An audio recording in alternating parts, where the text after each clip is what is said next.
83 में 1983 में बड़ी दादी ने यही बॉम्बे हॉस्पिटल में उनका ब्रेन ट्यूमर का ऑपरेशन हुआ था।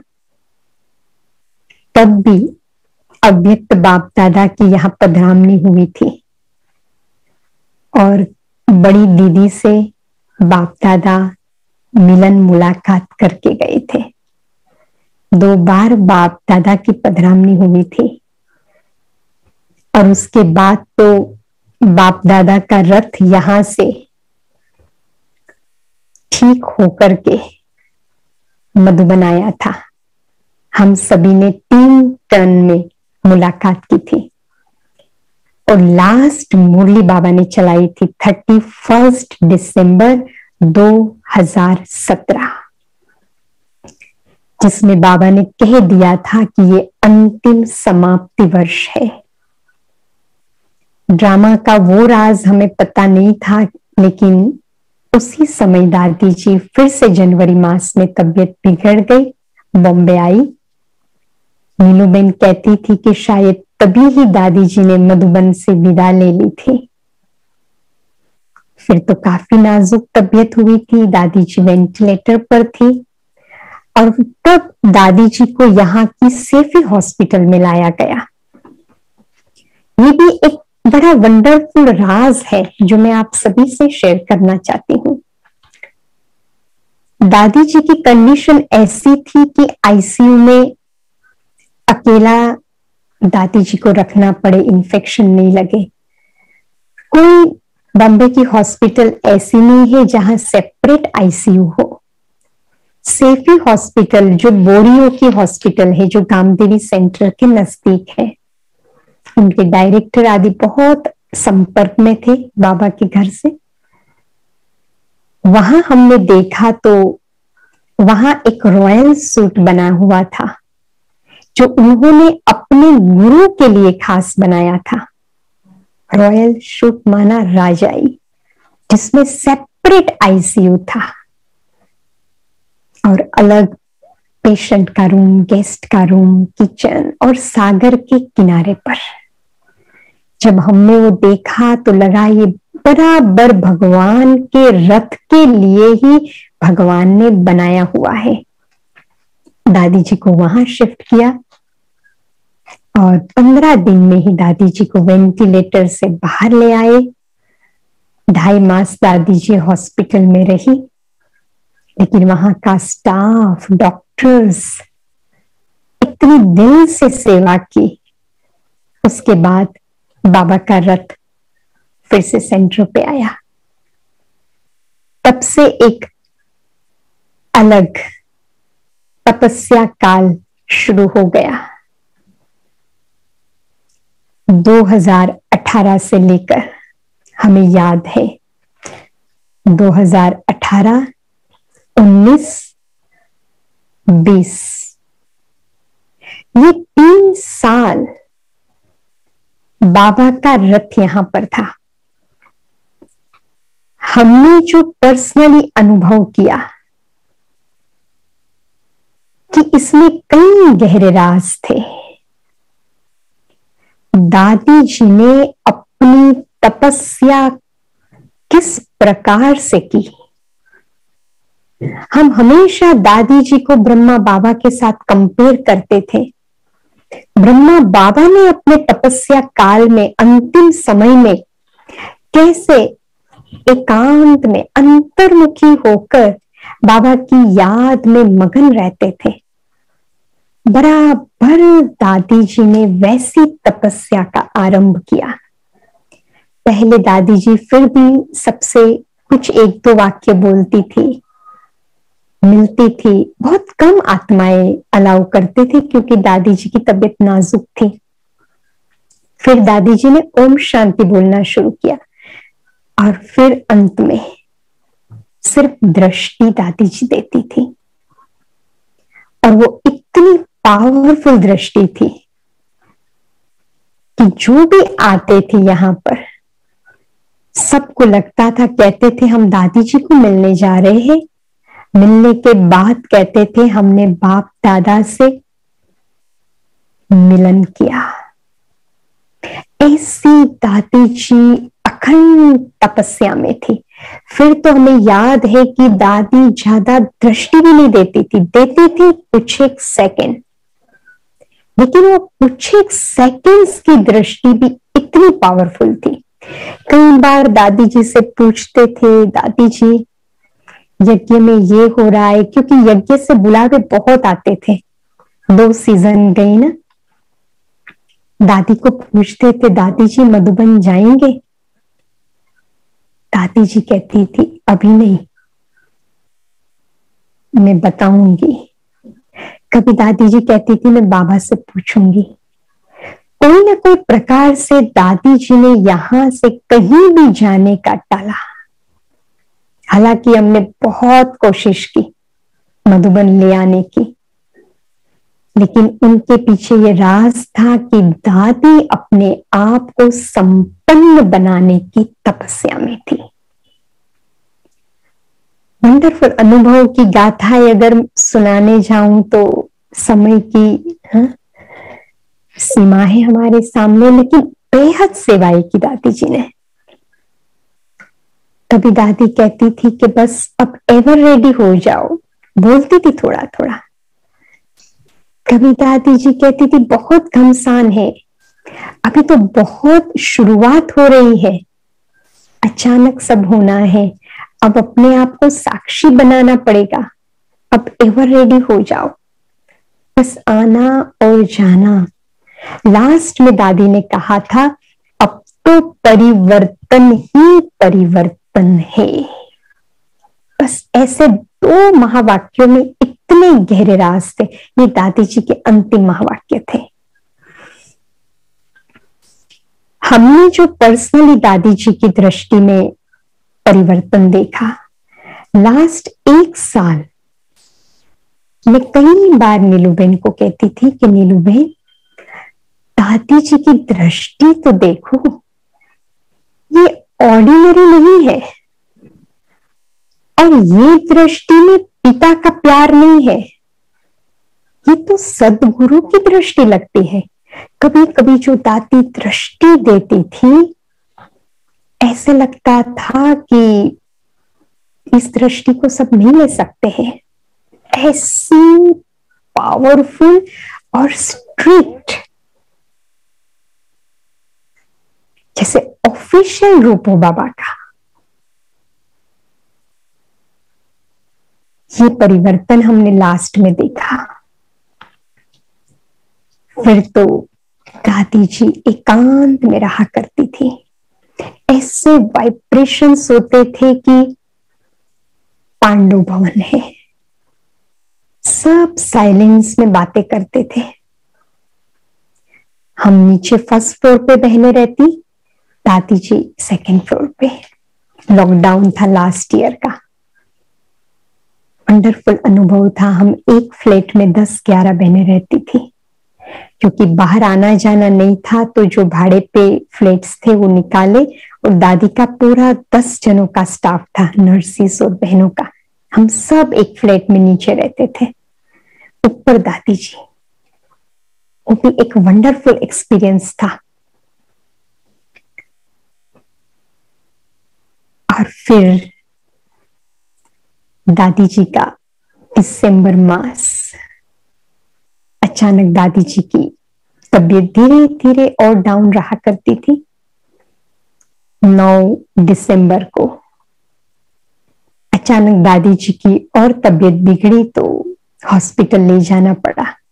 तब तक 2.5 साल में हॉस्पिटल जाने की जरूरत नहीं पड़ी, इधर ही आईसीयू बनाया था। तब कोरोना काल भी थोड़ा थोड़ा शुरू हो चुका था। दादी जी को फिर से सेफी हॉस्पिटल में लेकर गए। दादी जी 1 मास रही।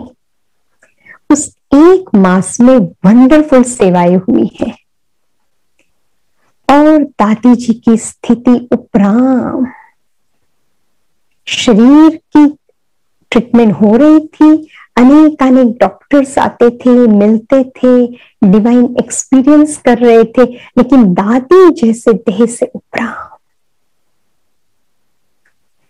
1 मास में दादी जी ने मेंटली सबको तैयार कर दिया। खास करके नीलूबेन को ऐसे तैयार करके दादी जी ने छुट्टी ले ली। मुझे वो घड़ियां आपसे शेयर करने का दिल हो रहा है कि जब शिवरात्रि का दिन था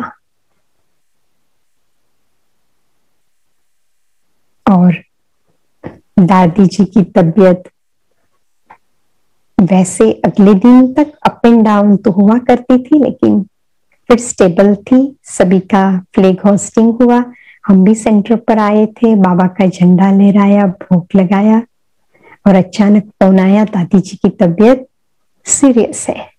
जल्दी से हम पहुंचे। वो शिवरात्रि का दिन 11 तारीख दादी जी के पास पहुंचे और वो दादी जी के आईसीयू यूनिट में पूरा साइलेंस। दादी पावरफुल दृष्टि दे रही थी। सब आसपास थे, नीलूबेन, हम सभी बहनें। करीबन 8:30 बजे होंगे। जल्दी से सभी बहनों को, बड़ी बहनों को फोन किया, डॉक्टर सब आने लगे। 10:30 तक दादी जी इसी कंडीशन में थी। जिन्होंने बाबा के रथ की सेवा की थी, बॉम्बे की बड़ी बहनें आई, सब आए, सब ने दादी जी से दृष्टि ली। सारे डॉक्टर्स आ गए और सब आसपास बाबा की याद में खड़े थे। कुछ एक दादी जी से बातें कर रहे थे, दादी हम आपकी आशाओं को पूरा करेंगे। बाबा के गीत बजे और फिर साइलेंस में 2 घंटा योग की तपस्या चली। लेकिन ऐसे लग रहा था दादी किसी की इंतजार कर रही है। लास्ट में दादी जी के मेन डॉक्टर पहुंचे 10:30 में 5 कम। दादी जी ने उसको दृष्टि दी, उसने दादी जी को नमन किया और 5 मिनट में बस दादी जी ने सिर्फ ऐसे आंख किया और ऐसे लग रहा था कि बाप दादा हाजरा हजूर है और फरिश्ते को सब लेकर गए। ये पावरफुल वाइब्रेशंस जो थे, जिसमें दुख का बिल्कुल कोई अंश नहीं था, वही दृश्य हमने मधुबन में देखा। शक्तिशाली वाइब्रेशंस। तो ये हमने फील किया कि जब आत्मा संपूर्ण फरिश्ता बनकर जाती है तो शक्तिशाली वाइब्रेशंस होते हैं। उसके बाद तो सारा कारोबार सबने देखा, कैसे डॉक्टर्स पहुंचे, नीलूबेन कितनी शक्तिशाली थी। और आज के दिन तब हम मधुबन गए, हम 17 दिन रुक करके आए। हमने सोचा ये हरा भरा 25 हम सारे बहनें थे, भाई बहनें, रामदेवी सेंटर पे सेवाधारी सब मिलके। हमने सोचा अब कैसा लगेगा, लेकिन ऐसी दिव्य अनुभूति आज दिन तक हो रही है कि दादी जी साथ है। वो शक्ति और इतने पावरफुल वाइब्रेशंस आज तक भी है। जिस फ्लैट में दादी जी ने 3 साल तक तप किया, वो फ्लैट तो जैसे शक्ति पीठ बन गया। यहां अभी भी बिल्डिंग वाले कोई आते हैं, दादी जी के डॉक्टर्स भी आते हैं और वो स्थान पर बैठते हैं और इतनी शक्ति का अनुभव करके जाते हैं और सबके मुख से एक ही आवाज कि दादी जी तो इधर ही है। वैज्ञानिक डॉक्टर्स भी आज यही कहते हैं कि हमें लग नहीं रहा है कि दादी जी नहीं है, और यही अनुभव हम भी कर रहे हैं कि दादी जी जैसे फरिश्ता रूप में इसी स्थान पर है, और ऐसे वाइब्रेशन से उस फ्लैट का, जहां पे दादी रहती थी उस कमरे को, जहां दादी बाहर आती थी, वो दोनों कमरे को हमने ऐसे ही रखा है। क्योंकि भाई बहने आते हैं कि हमने बाबा के रथ को तो नहीं देखा, लेकिन उसकी तपस्या भूमि को तो हम देखे, जहां आत्मा ने संपन्नता को प्राप्त किया है। तो ये भी एक वंडरफुल ड्रामा का सीन है, और ये यही स्थान है जिस स्थान के आसपास साकार बाबा रहा करते थे। गामदेवी सेंटर के बाजू में सागर किनारा है, और इसी सागर के किनारे पर ब्रह्मा बाबा को विनाश का साक्षात्कार हुआ था। बबुलनाथ का टेम्पल है, वहां पर भी साक्षात्कार हुआ था। बाजू में समुद्र है, बाबा की यादगारें हैं, और अब पता चला कि इसीलिए इस स्थान का नाम गाम देवी पड़ा है, कि साक्षात देवी की यह शक्ति पीठ बना है, जहां भगवान के रथ ने इतना बड़ा तप किया है। नीलूबेन सुनाया करती थी कि कभी दादी कोई स्थान पर 1 मास से ज्यादा नहीं रही है, ये ड्रामा में पहली बार है। तो हमें तो ये महसूस होता है, जो पूनम बेन ने कहा, ये 3 साल में हमने बहुत दिव्य अनुभूतियां की, बहुत सारी शक्तियों को दादी ने बढ़ाया। हालांकि बातें तो बड़ी बड़ी आती थी, लेकिन वो बातें नहीं लगी, शक्तियां बढ़ी। तो आज जब हम अपने आप को देखते हैं तो यही महसूस करते हैं कि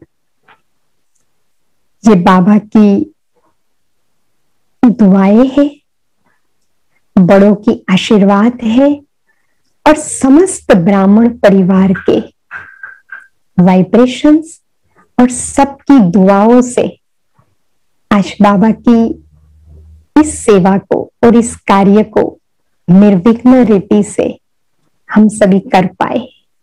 उसमें पूरे यज्ञ का सहयोग है, इसमें हमारी कोई बड़ाई नहीं है। और इसी भाग्य को हम याद करते हैं कि भगवान के रथ को इन आंखों के द्वारा संपन्न होते हुए देखा। तो अब तो दिल बार बार यही कहता है कि बाबा के इस प्यार का रिटर्न, दादी की सूक्ष्म पालनाओं का रिटर्न हमें बाप समान बनकर देना है। और उसके बाद देखो, क्योंकि जब दादी यहां थी तो सब कहते थे, कोरोना था ना, कि भगवान का रथ है तब तक सब थमा हुआ है, बॉम्बे का कुछ बिगड़ नहीं सकता है। और आज हम फील कर रहे हैं कि दादी संपन्न बन गई है, और हमें कह रही है कि अभी आप संपन्न बनो।